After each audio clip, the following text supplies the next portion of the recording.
কানাডার টরন্টোতে একটি লেকে ডুবে দুই বাংলাদেশি বন্ধুর করুণ মৃত্যু হয়েছে। তাদের একজন বাংলাদেশ বিমানের বোয়িং 787-এর ক্যাপ্টেন সাইফুজ্জামান গুড্ডু, অপরজন ব্যবসায়ীদের শীর্ষ সংগঠন বিজিএমইএর সাবেক জ্যেষ্ঠ সহসভাপতি ও টিম গ্রুপের ব্যবস্থাপনা পরিচালক আব্দুল্লাহিল রাকিব।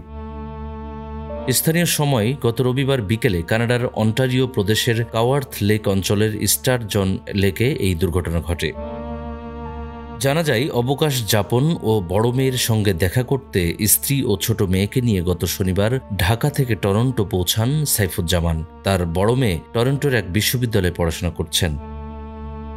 রবিবার তারা টরন্টো থেকে প্রায় 130 কিলোমিটার দূরের লিনজি শহরে গিয়ে একটি কটেজে ওঠেন। দুপুরের দিকে সাইফুজ্জামান, রাকিব ও তার ছেলে মাহির কাওয়ার্থ লেক অঞ্চলে একটি ক্যানো নিয়ে হ্রদে নামেন। ক্যানোটি যখন স্টারজন হ্রদের বুকে এগিয়ে চলছিল, তখন তীরে দাঁড়িয়ে থাকা সাইফুজ্জামানের স্ত্রী ও ছোট মেয়ে মোবাইলে ভিডিও ধারণ করছিলেন, কিন্তু হঠাৎ করেই ক্যানো উল্টে যায়। পরে মাহির সাঁতরে পাড়ে উঠে আসেন, কিন্তু সাইফুজ্জামান ও রাকিব আর ফিরে আসেননি। উদ্ধারকর্মীরা তাদের দুজনকেই উদ্ধার করেন। ততক্ষণে তারা আর জীবিত ছিলেন না।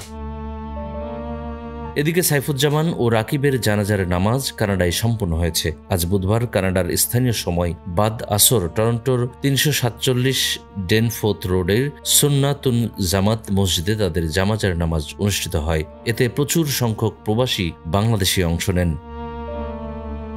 জানা যায়, নিহত রাকিব ও ক্যাপ্টেন সাইফের মরদেহ আজই কানাডা থেকে সরাসরি বিমানযোগে ঢাকায় পাঠানো হবে।